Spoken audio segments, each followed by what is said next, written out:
Hi everyone, I am Anup Shahare and I am going to be your Toastmaster for the day. Who has difficulty pronouncing my name and remembering it? Always. Okay. I've got Anup. Okay. I am going to make it easier for you and it has helped a lot of people. Remember it by its meaning. My first name, Anup, that stands for the king. Did you make that up, or is that real? No, it's real. And my last name, Shahare, means the goosebumps. So yeah, I am the king of goosebumps. Today's meeting theme is Toastmasters, the things we do it for a reason. And I'm pretty sure that everybody is curious, why did I name it as the things we do and we do it for a reason? Well, it's not a big deal, it's just a simple Toastmasters format today. In the last few months, I have seen abundance of beautiful guest members that are coming for our weekly meetings. And it's definitely a myopic for them to understand what's going on.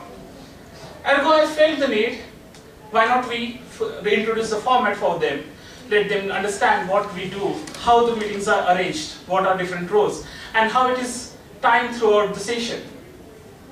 So, that's the theme. We are going to explain them what is going on in the Toastmasters, how do we time it, and what are the different responsibilities that each member takes on. The first part of the meeting is the guest introduction. Here we allow our guest members to introduce themselves. We do ask them to stand up. Hey, answering everything is very easy, and we are here to break that. I'm going to ask you 3 simple questions. Please try to limit them to the 1 to 2 lines, at max 30 words. And introduce yourself. The first question is, introduce yourself.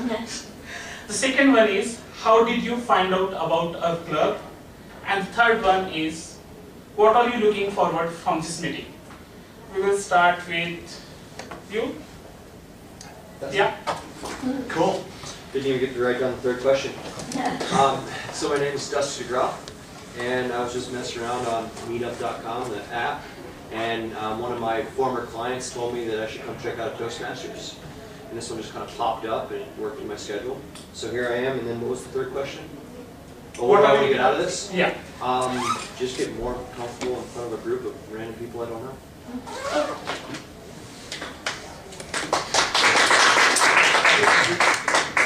And who is our second guest member? Okay, my name is Alex Naimana, but I'm really Alexander, so it's different back home.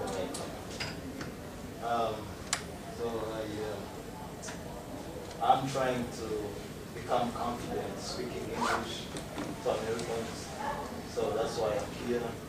And I found out about this Toastmaster.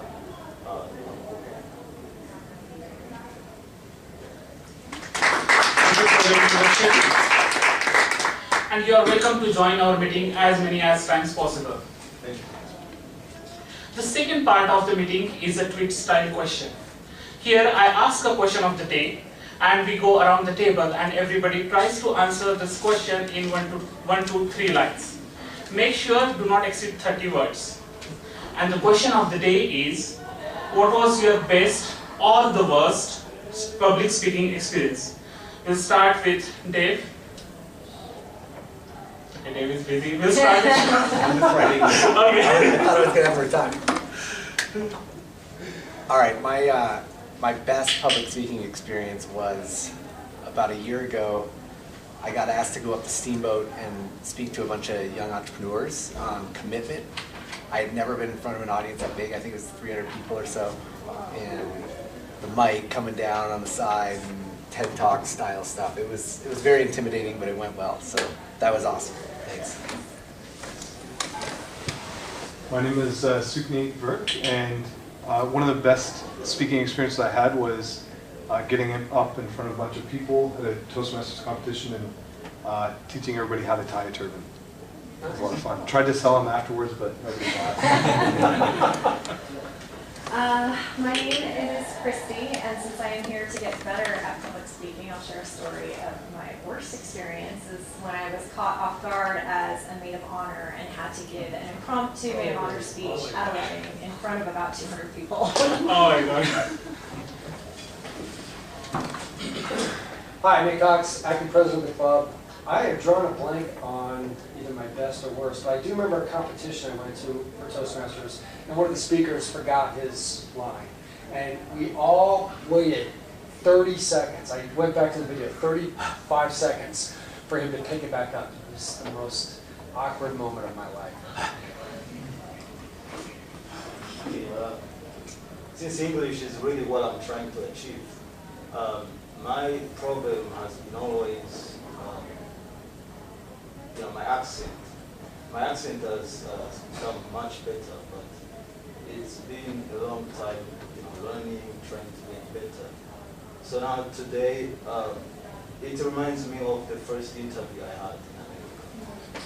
So I was right after school, coming out of school at the U, and my English was really bad, and I was not prepared. And I had, I'm an anxious person naturally. That's how my life has been. So I'm getting out of that that emotional life. So at the time I was really emotional, and I failed completely. I was afraid that my English people were not understanding what I was saying. So it took me approximately 2 years to get a job and become confident. That's definitely a hard story, but you'll get better at that. My name's Linda. My worst speaking experience was in the mid-90s. I was working for a technology company in Thornton, and the city, I was developing the website, which was brand new at that time. It was early to mid-90s, brand new technology. Nobody else really, not a lot of people were doing it. And the city asked me to come speak with them about building this website because they were interested in this company that was in their town and doing all these really innovative, exciting things. I thought I would be speaking to a group of 5 or 6 people over lunch. It was probably a room of 45 people at a podium like you and Anoop, standing up there. I hadn't even prepared any talking points. I thought it was a question and answer conversation type thing, but it was actually supposed to be a presentation. I was mortified, and it's making my pulse sweat. Just thinking about it now, it was awful. So my best experience was presenting to a small seminar at my chiropractor about personal training and my old job and things like that. And so it was also the worst experience because I thought I did terrible. But it was the best because she wants me to come back and keep talking to a group. So. I'm Johanna, and like Christy, my best and worst public speaking experience was as a bridesmaid, a maid of honor. And it was wonderful because it was probably the thing I've spoken publicly about that I care the most about because I am best friends with the bride. But also the worst because I was so emotional I could just barely make my way through it. I'm Chris McKee. I've had very few actual public speaking experiences. The best one and one of the only ones was my, I'm trying to remember the name of it, my capstone project for graduate school, which was a presentation about social anxiety and the nervous system. And I was really nervous getting up there, and once I got up there and started talking, it came across really well and I was really successful, so that was my best. My worst speaking experience was my dissertation. So I had to stand up in front of, which is only 6 people, but my whole paper was talking about how terrible Tesla was, and all 6 of them were on the board. I had 50% ownership of Tesla. That was how bad so that went well. But I would also like to share. My worst experience was, I was in 12th standard. I was standing in front of a lot of people, not a lot of people, like a lot of students who we were bidding a farewell. And I was supposed to sing a song. I started the song after the first stanza. I look at them and I'm like, I forgot the song. And I stopped there for another 5 minutes and then just left off. Yeah, that was real bad situation. Moving on. The third part of our meeting is the role introduction. This is an opportunity where every member who is taking a role for today's meeting is going to introduce what they are going to do, what are different things they are going to notice throughout the meeting. The first role of the meeting today is joke or inspiration. Chris, would you like to come forward and share it?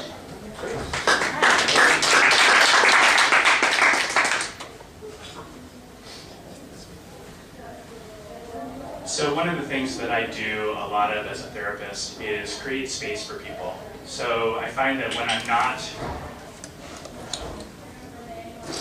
not trying to do all that much is when the most happens. So I'm really inspired by the idea of creating space before we act, before we do something.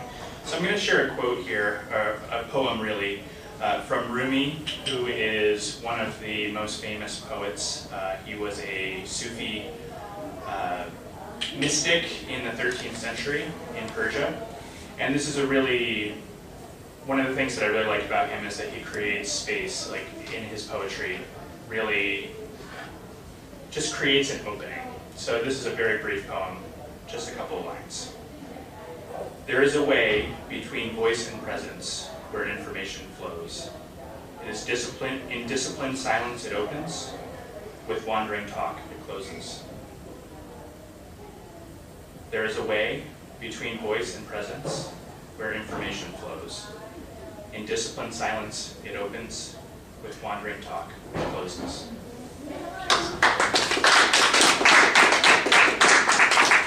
Thank you, Chris. The second role is our counter. Nick, would you like to stand up and introduce your role? Thank you, Nick.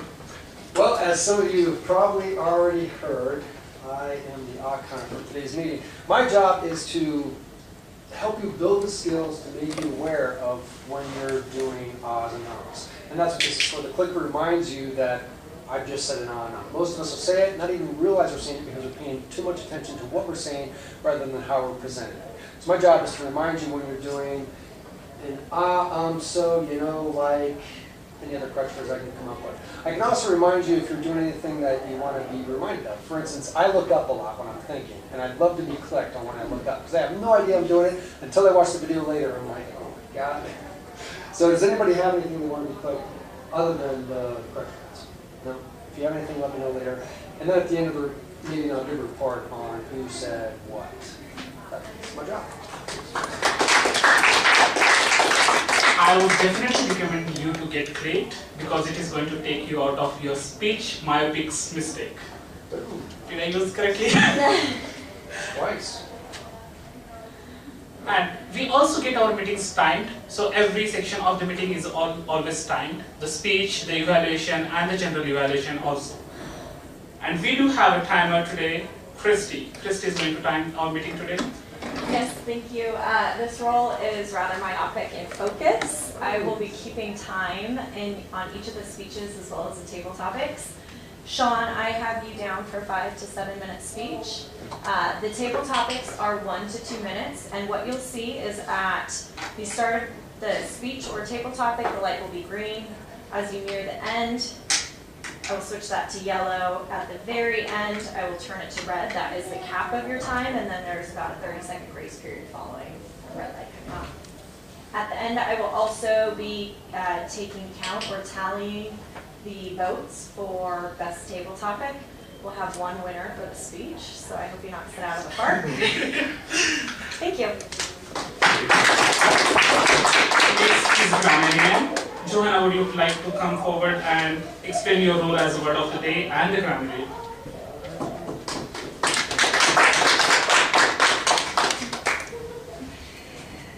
So the word of the day is myopic, as you may have heard. It means lacking imagination, foresight, or intellectual insight. And I've already heard a couple of really good uses so far. I'm going to be keeping track of interesting uses of the English language, grammar, and noting those at the end of the meeting. Thank you. I'm going to give you an analogy how to use the word of the day. I'm a food fanatic. So I know always that what I'm going to have for dinner. I start thinking about it, like what recipe I'm going to make tonight, what veggies I need, how many vegetables I have to cut. And that's how it helps me to get out of my food myopics. I think I used it again correctly. Last but not the least, we also judge our meeting. Throughout the meeting, we try to recognize what were the failures, what were the appreciations, what we could improve to have a good meeting. And for that, we do have a general evaluator. And today, Linda is our general evaluator. Linda, would you like to explain your role? As the general evaluator, I will be looking at the smoothness and organization of the meeting, how well the meeting goes overall. I'll be evaluating Anoop on his job as Toastmaster, and I'll be evaluating the speech evaluators. However, I noticed Durbin is signed up to be our evaluator. She's not here. Sukhneet is Okay, going. great. Thank you. So I will be evaluating Sukhneet on his evaluation of Sean's speech, and I'll give a report at the end. Thank you, Linda.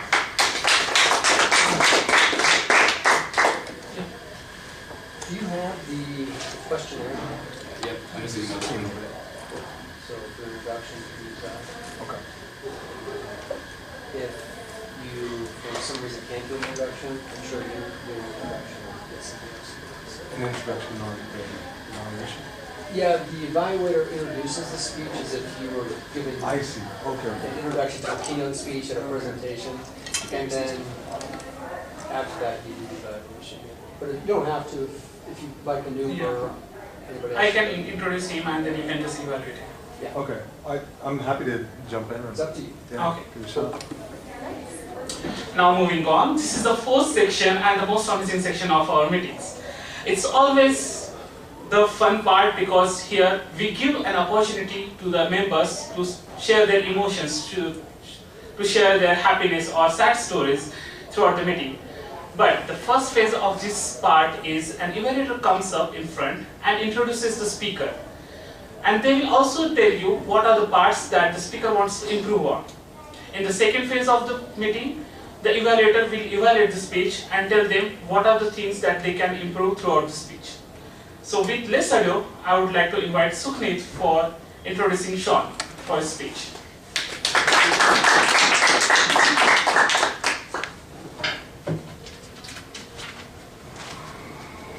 Thank you, Mr. Toastmaster. So today we have a very exciting speaker coming before us.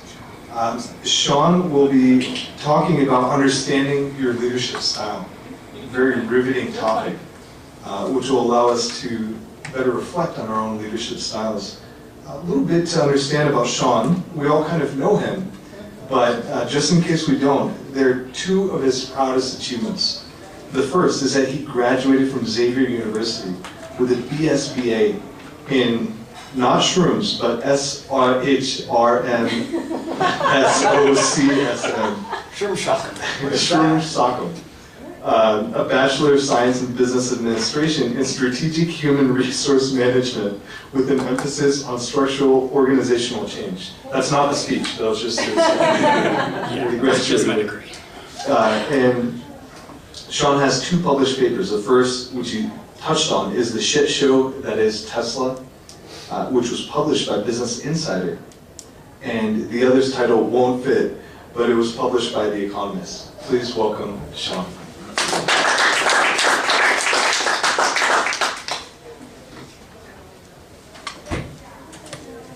Well, I set that up. The other speech is called The Downside of the 2008 Financial Crisis and How the Turnover Accidents Created a Long-Term Lasting Effect in Financial Fall. Hence why it didn't fit.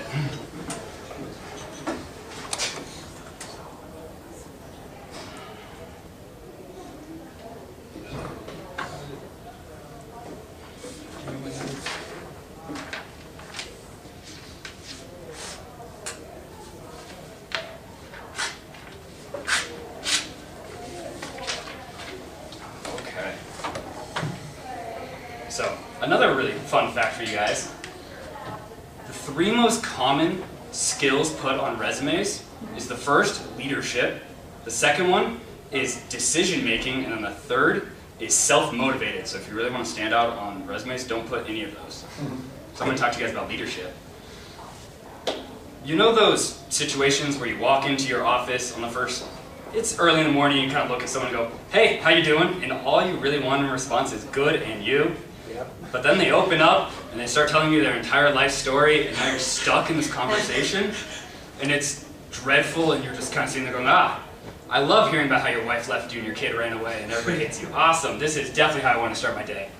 That's how I felt about making this speech. So, to create this speech, you had to take a test on Toastmaster.com, and it was going to tell you your leadership style. Here are my results. And here's a direct quote from their website. The leadership style marked in blue is your most dominant leadership style. I'm really missing something here. Like, okay, so that was super unhelpful, and that's my entire speech was supposed to be about this blue marked leadership that I wasn't given. These were also ranked out of 24, and I'm scored 23 on every single leadership style they have to offer. So I had no idea where to go. So obviously I was like, okay, I'm going to take this on my own. I've already signed up for this speech. I can't back out now. I'm going to do my own research. I'm going to figure out how do I find my leadership style. Where do I look first? And obviously I was like, okay, I have to find the best sources, the best details. Where is the most credited place that you can go, okay, yes, this is a great personality test. So I went to BuzzFeed. And I first started taking personality tests because what else do you do when you're on BuzzFeed? And then I only took BuzzFeed tests to figure out what I am in my leadership style. So first I found out that I was SpongeBob, which I thought was kind of weird because I never really think of SpongeBob as the leadership type of person. He's just kind of, you know, loud, has an annoying laugh, kind of crazy. And then I started realizing that this really relates to my life with my terrible laugh. I'm kind of crazy and I'm really loud at times. If you haven't heard my laugh, it sounds like a donkey being scrunched by a semi. You don't want to hear it. So then I kind of thought, okay, I'll take one more. Then I found out that I'm the Great Wall of China. I'm not sure how that fits either. Thank you, BuzzFeed. I think they're trying to get like I'm really thin and long, I guess. Or I'm going to stop an invasion of the Mongolians, which sounds kind of cool at first, but then I slowly turned into a tourist trap. I wasn't sure what they were going with that one. So finally, I got some good results, and I found out that I'm just like Andrew Jackson, Cleopatra, Charlina, the greatest empress of Russia, what a title, and then William the Conqueror, and I have no idea what they have in common in the slightest, but they're all leaders, so there we go, and I know Andrew Jackson's on the 20. Other than that, once again, I have no idea where BuzzFeed's going with this one. And then I found out it was Michael Scott, which really hit me hard. Me and my friends play a drinking game called Let's Black Out to the Office. And you take a shot every time that Michael Scott does something illegal in HR terms. And I am coming from an HR background and just got told I'm Michael Scott. So that was awesome. So I really tried to focus in on that, and I was like, okay, at least Michael Scott, he does some stuff, right? So I looked up, hey, the best quotes by Michael Scott, and I had to scroll through so many to find one that I was like, okay, I resonate with this. This makes sense. It was when they were closing down branches of Dunder Mifflin, and he goes, you know, granted, maybe this decision wasn't our best idea, but at least we cared enough to fight for our employees. And that really resonated. I went, okay, I like this a lot. This is exactly how I'm setting up the company I'm working for right now. We're setting it up so if we get an employee, they're stuck with us, and we're stuck with them until they decide to leave. We want our employees, and we're willing to fight for them. So I was like, okay, this is good. I can see Michael Scott in one singular incident, nothing else. And then I got Sebastian, which I actually thought, oh, that's interesting. But I really thought, okay, this makes a lot of sense. He's a sidekick. Sometimes the greatest leaders are not the ones making the decision. Sometimes the greatest leaders are in the background, just supporting and providing that comedic relief that was very much needed in that instance. They were not the ones telling you what to do, but they're there to support, guide, and provide great opportunities for you to learn from. So I really resonated with that one. But in all reality, before taking the test, I already kind of knew what my leadership style was. I've always been in leadership roles. If you look at my resume, you're only going to see leadership roles. Every sports team I've been a part of, I've captained. I was thrown into a captain's role when I joined our fencing team at my college, and I had never picked up a sword once, and I was captain. Okay? On every basketball team I've been a part of, I've been the captain of as well. Also, ignore the random hair changes. It happens a lot, and it's going to happen probably in the next couple weeks too. I'm thinking buzz straight down the middle. So, I kind of already knew my leadership style, and I kind of already had a term for it. I call it the friend, but in a leadership term. My three main focuses when I'm in a leadership role are, we hold people accountable, we get shit done, and we have fun doing it. That's all I go on, but we get stuff done, we put our nose to the grind when it's needed. But at other times, we're joking around. If we don't get things done for an entire hour because we're laughing our asses off, that's great. I'm okay with that. As long as we put our nose down, we start working, we get it done. So I know that that kind of leadership style doesn't resonate with everybody. And it shouldn't, because leadership is only as good as the team that you have. And all leadership, no matter what, I've heard so many times of, that person's a born natural leader. To some people. That person could lead anybody. Not really, they could lead some. And my favorite quote is, it's the right leader at the right time with the right team. That's what makes a great leader. Oh, and also, I'm late night snack in case you're wondering.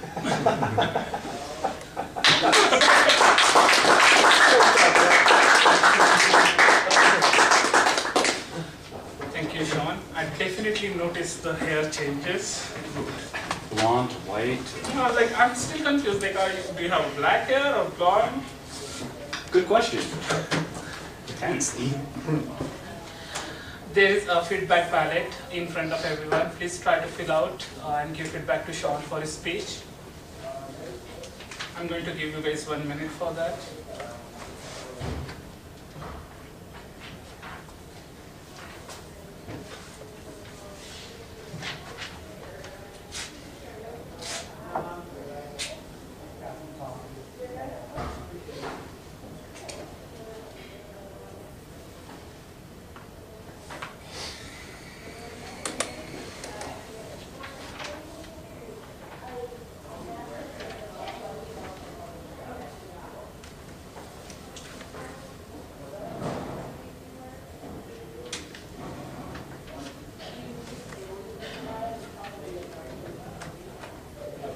I would like to share a small fact about me. I joined Toastmasters Club last year, and I took a small brief break for me for about during the winter. I was always able to speak in front of the people. I do have a lot of energy, but I never knew how to channel it. I was always in that myopic, where I'm doing wrong, how to change my answers for different audiences. But yes, Toastmasters was able to help me a lot. I haven't been using I think this was the first time I did use. I also got to know that there is a funny side to me, and it has came through my speeches. If you ever want to listen to my speeches, go to YouTube and search for Anup Shahare Toastmasters. Moving on, and this is the best part. This is my favorite part of the Toastmasters meeting, and that is called as table topics. It gives you an opportunity to give an impromptu speech. I would like to invite Dave to explain this role better and to host the table topics.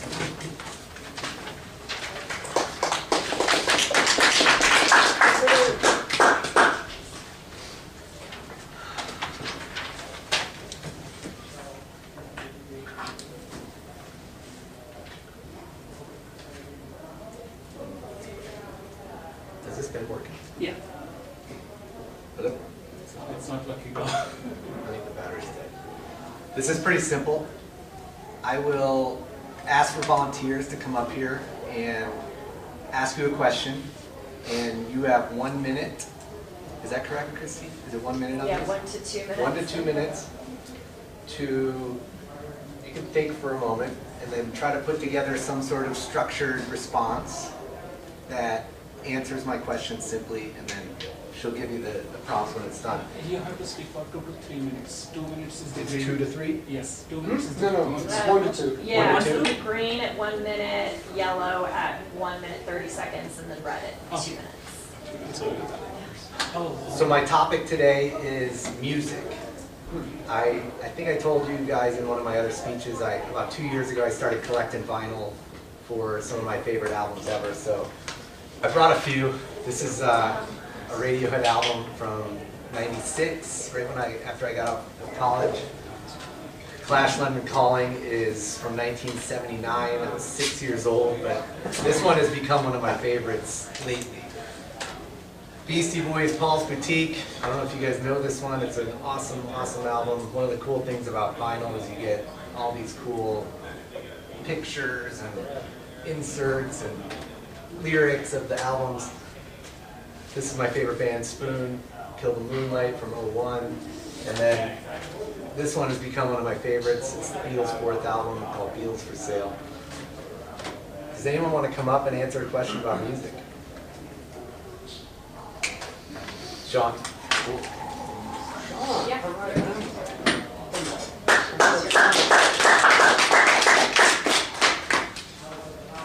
All right. I'm sure you've been to a few live shows. Do you have a favorite concert? Where were you? When was it? And why was it your favorite? That's a great question.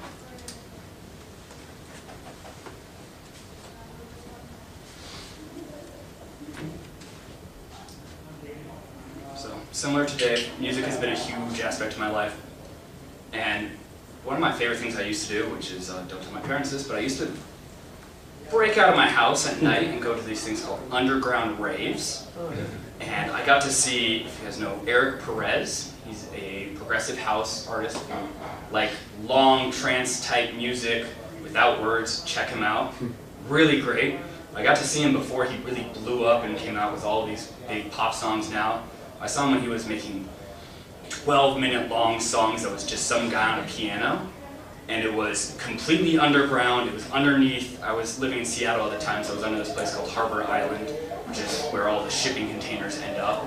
And it's underneath there, made out of containers, and it was the weirdest place ever. I thought I was going to get jumped as I drove there with 2 of my other buddies.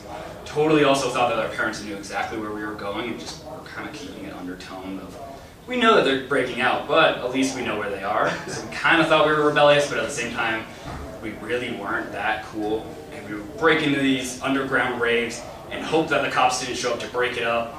And it was just some of the best experiences of my life for these underground raves. And Eric Perez was by far my favorite. Thanks.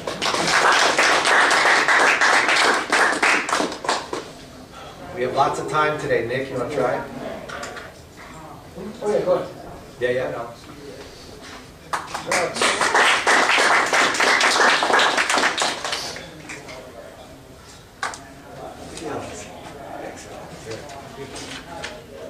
All right, let's see. All right, you can answer this with your favorite band or your favorite song. And does that band or song remind you of something specific, maybe from where you used to live, or some emotions that come up for you?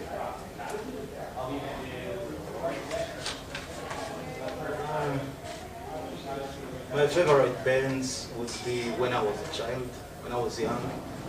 That's when I was more into music. And it's hard to explain because it's out of America, it's outside of America. But what I remember was I was so into music, right? And my mom is a musician, right? She's a dancer. So, but where I come from, I was not allowed to go out that way. So the first concert I went to was a local band.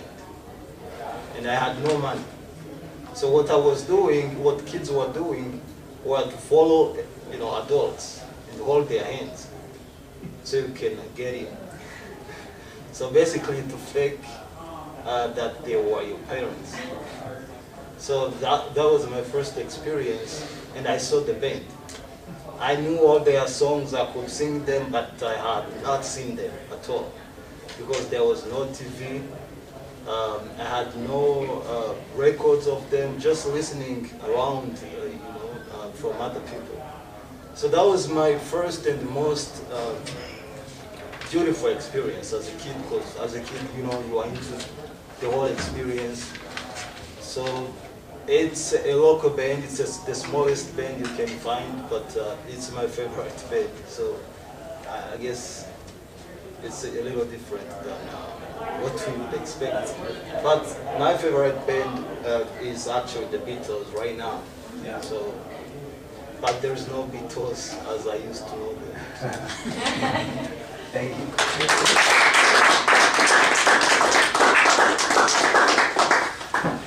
Anoop, we have a little time for more? Yeah, we have one. Okay. Anyone else want to volunteer? Yeah, I'll go. Nick? You want to try clicking? When you hear a clutch word, clicking.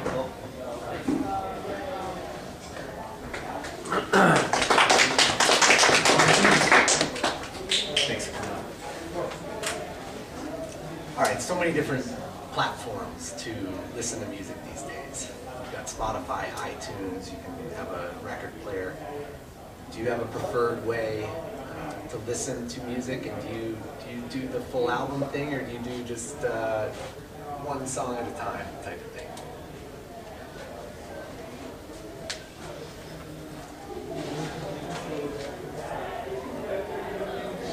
I was born in the 70s. I so wish I was born in the 80s because I'd love to be able to go to a rave like Sean did and be a kid.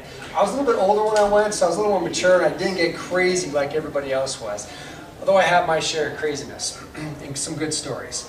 But when it came to music, I like most every kind except for country, although I'm learning to like it.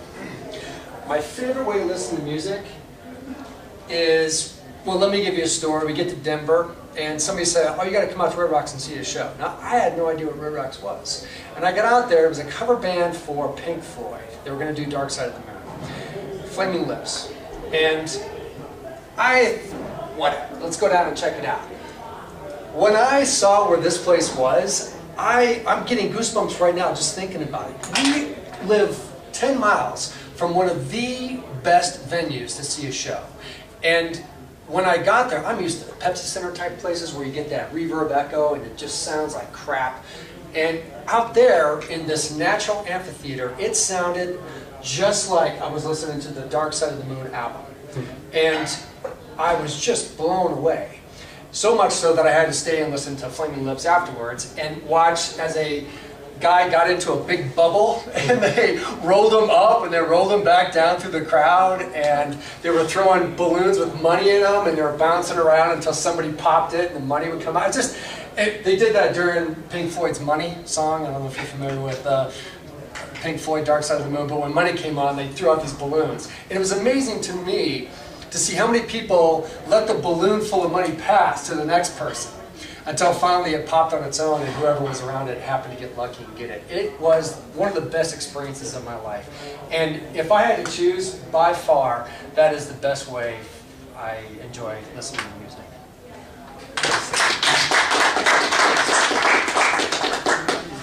One more. Chris?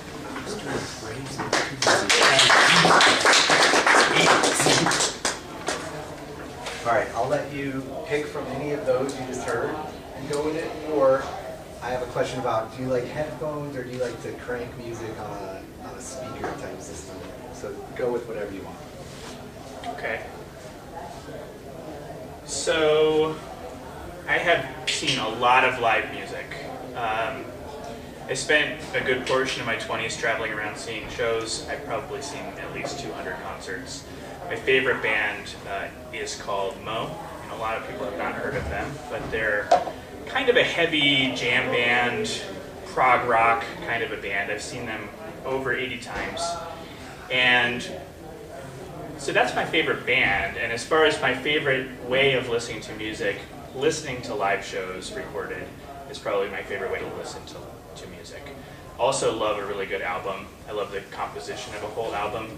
But the experience of being able to listen to an organic show and hear the ways that the music can be different from one performance to another is really something that excites me. And it takes a band that can actually do that to make that interesting, right? There are a lot of bands who just play the same set list every night, or they're just playing exactly the album version of the song.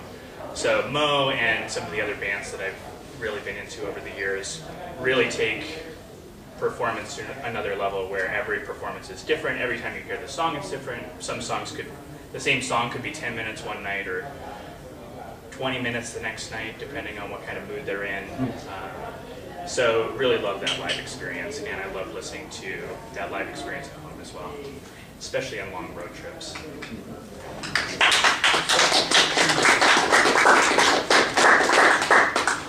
All right, last from me. Red Rocks is awesome, yes. Boom. My favorite in all of Colorado is called Belly Up in Aspen. If you ever get a band that you know plays there, you gotta go see it down there. Thanks, Dave. One of the experiences I do have about music concerts is that I have never attended a music concert, but in India there are religious music concerts known as Jagrata, and I have been to one. I always thought like it's probably boring, but when you go there, the energy and the shout, you feel that energy. You will start dancing in like within 30 minutes. Not even 30 minutes, like 5 minutes you will be dancing there. And it's fun. With this, we are on the 6th section of our meeting, and it is called as evaluation. So I would like to invite Sukhneet for evaluating Sean's speech.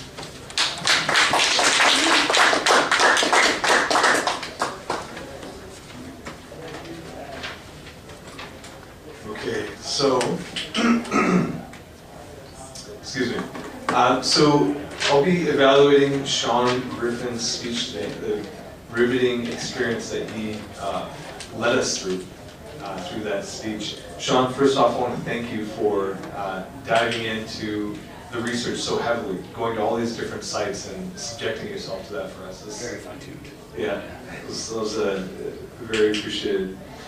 So Sean, one of the things that I think you do really well, you're hilarious. You're a really funny guy, and it comes across in the content, it comes across in the visuals, the way that you pull together the topic and led us through that journey that you went through. I think it was hilarious. On the back of that, one of the things that, or two things actually, that I think could have a huge impact on your comedy, on the deliverability, is the timing and the tone. Especially with the timing, there's some of the jokes really funny, but it felt a little rushed. It was, we wanted to, I noticed at least with myself, I really wanted to laugh and just let loose and enjoy that moment with you. But by the time that we could, we were already on to the next topic. One thing that may help in doing that is just creating a few pauses, or when you notice that people are starting to perk up, just allowing us to enjoy that moment with you.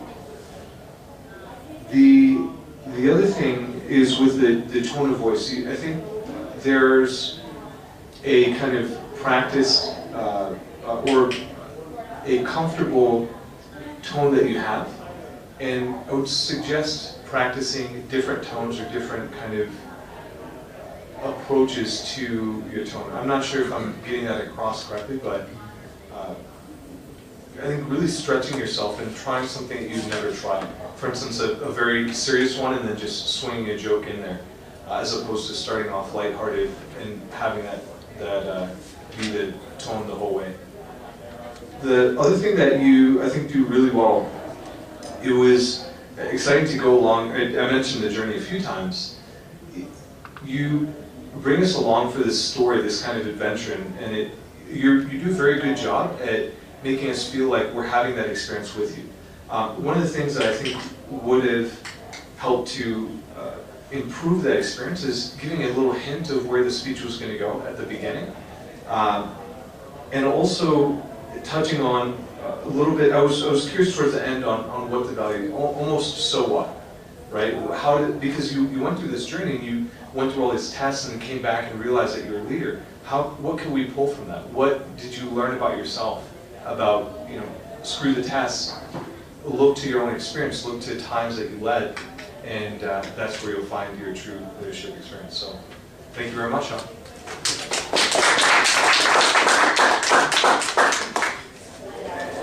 Thank you, Sukhi. It was definitely a good evaluation. I was laughing throughout his speech and I didn't find any time to find his flaws. We are in the last section of our meeting, and here we listen to different reports from the grammarian, timer, and the R counter, and we try to find out like where did we miss on our schedule. With that, first I would like to, Christy, would you like to share your timer's report? Sure.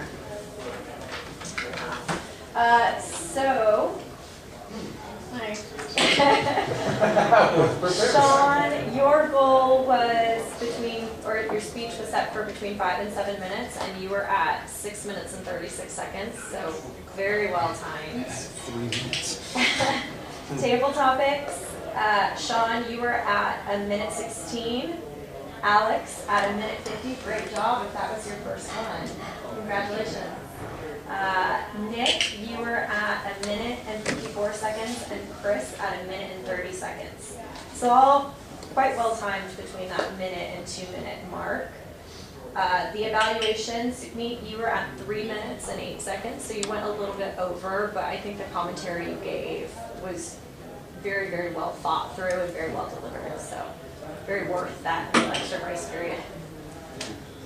Oh yeah, and then if you'll send me your votes for really just the best table topic, that would be fantastic. The contestants for the best table topic was Sean, Alex, Nick, and who is the fourth one? Chris. Sean, Alex, Nick, and Chris. Chris is definitely giving a lot of chance to Nick to click.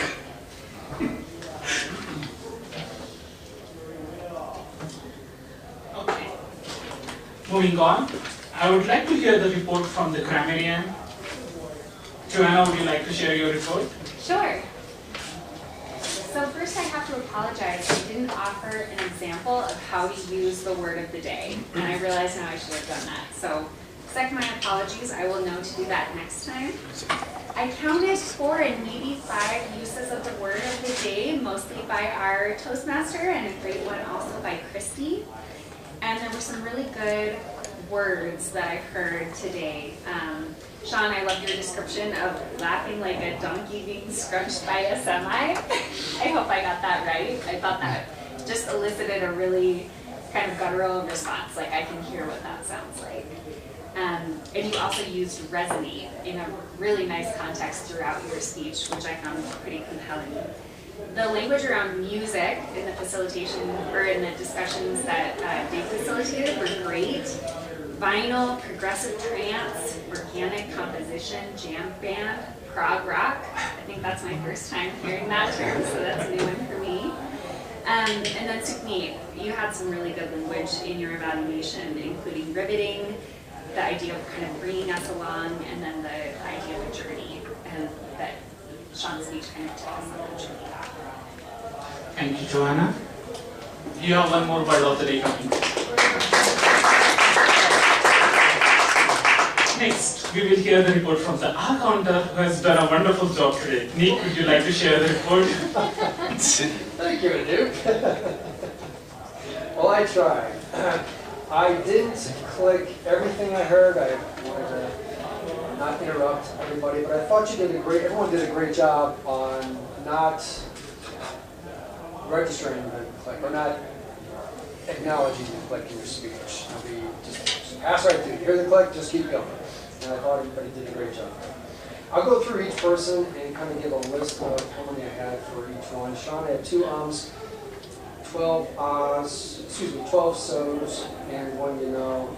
Chris, I had 5 ums, 3 ahs, and 8 so's. Joanna, I had 4 ums, 2 ahs, 2 so's. Christy, 8 ahs, 3 so's.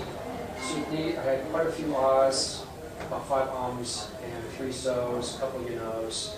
Anoop, so like 1 of each. Dave, I had 3 ahs, 2 so's. Myself, I didn't catch any, but I probably threw some out there just for fun. And then Alex, our two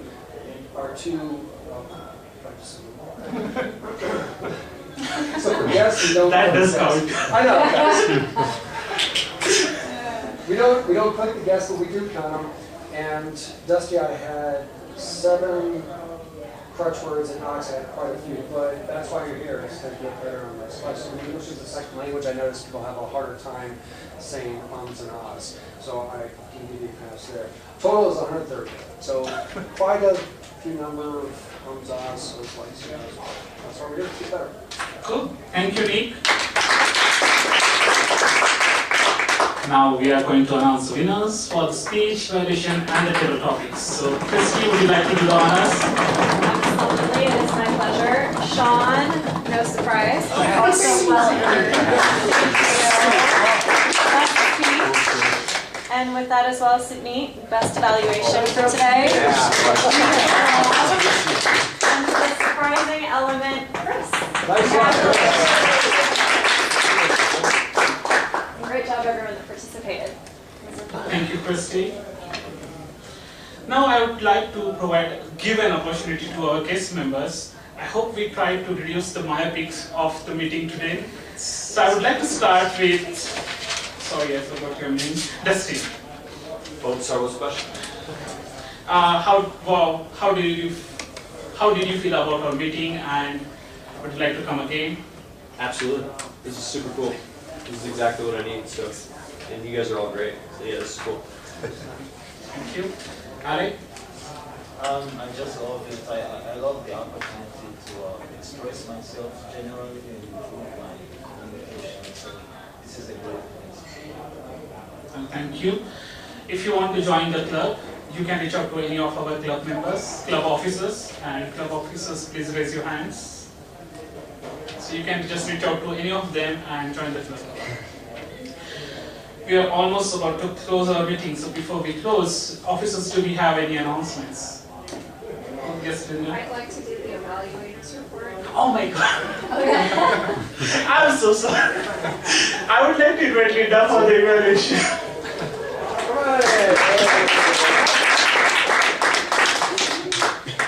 I'm so sorry. It's okay, no problem. Despite that little mishap at the very end, this was a very smooth meeting. Anoop, you did a fabulous job of organizing the meeting. It was smooth, it was well organized. You incorporated a lot of humor and laughter into the meeting, and you kept everything on time.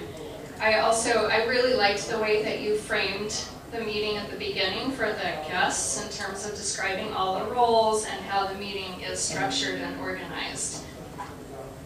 Fun table topics. I love the topic of music. Dave, one suggestion I had for you was I was at the back of the room and I had a little bit hard time hearing you when you were asking the questions and explaining table topics. So maybe consider using the microphone or increasing your volume a little bit on that. My main job was to evaluate the evaluator. Sukneet was our evaluator today for Sean's speech. Sukneet, you did a beautiful job evaluating. I know you've been in a Toastmasters group before, and I know this was your first evaluation here at our meeting, but it's clear that you have experience doing this. I loved at the beginning when you acknowledged the Toastmaster and said, "Thank you, Mr. Toastmaster." We don't do that in our club, but I've seen it done before, and it was just nice and fresh. I like that. You have beautiful vocal variety. You have a lot of intonation in your voice, which I really appreciate. It's not monotone at all. It makes it easy, very easy to listen to you. And your volume was perfect. Your thank you to Sean at the beginning of his speech, I appreciated because he did offer a lot of expertise in his field and did a lot of research on it, and I just think thanking him for diving into the research is always a nice thing to do for the speaker because they're typically nervous about getting up here and they like to feel valued and appreciated for the information and insights that they're offering. So I really like that you did that. You had a beautiful way of delivering your feedback. It was very gentle, thoughtful suggestions that you offered to him. For example, you said one way to make that happen at the end of your speech, and you gave a specific suggestion for that. The other language you used was give a hint of where the speech is going at the beginning. So that's just really gentle way to deliver your feedback. You also gave a couple of specific examples instead of just saying do this differently. You offered a couple specific pieces of advice. And your evaluation was nice and brief and concise, which I appreciate because mine are always way too long, and yet you didn't rush your evaluation at all.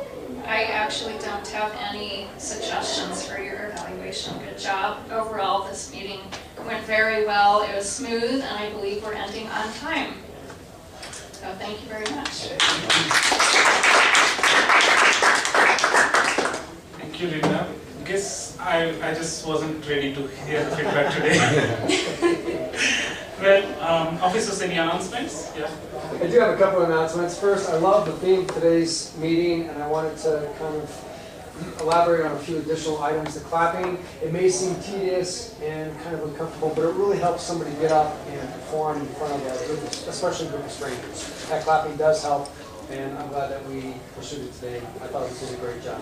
The other thing I wanted to highlight was the handshake. When you come up to the podium, be sure to handshake the person that's there, whether it's the Toastmaster coming back to, say, the table topic master. It shows that I am now in charge of the podium and the meeting. And that's just one formal way of doing it. A couple other items kind of sell in the club. One of the things I like about this place is the technology that we have. The TVs, the presentations are easier to use in most places. Microphones, we have several different mics. We've also got a few other nice things as far as technology goes. It's good to practice using technology because this is the only place I get to use a mic. And if I'm going to give a best man speech and they throw me a microphone, that's going to throw me off because I've never done it before. So that's why I practice it here as often as I can. We have a jar of shame. We did have a no-show today, so Durbin will have to pay a quarter. She will owe 25 cents next meeting that she attends. Make sure I don't forget to charge her for that, please. Help me out there. And that's only if you sign up for a role and don't run. Or You're not obligated to sign up for a role. if you are signed up or you've signed yourself up for a role and the day before or even the day of, you say, I can't make it, and somebody jump in, that email will eliminate you from having to give a proceed to the jar of shame. And that Where are leads we you, going to spend this money? well, right now, the 75 cents, we're still taking offers on that. Some orbits, yeah. And the last item I have is on the schedule.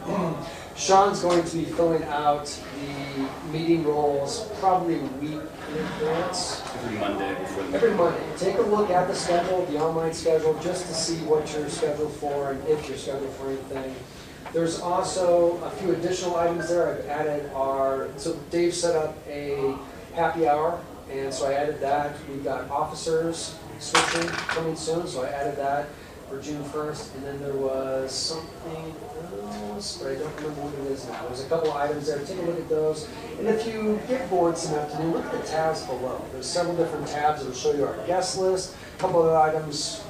Sean right now put together a great spreadsheet on the members, if we're in pathways, have we paid, that kind of thing, so you can get some insight there. Maybe you paid, it doesn't show up. So I encourage everybody to take a look at those tabs below and check the schedule, say Tuesday afternoon, maybe Monday afternoon. That's all I got. Thank you, Nick, for sharing the. I actually missed out on handshake and clapping. Thanks for covering that. We have 2 minutes left. I don't know what to talk about now. Yeah, so I did have one thought, but I now forgot. So for our next meeting, stay tuned. Same place, same location, but maybe more new faces and more fun. The meeting is adjourned.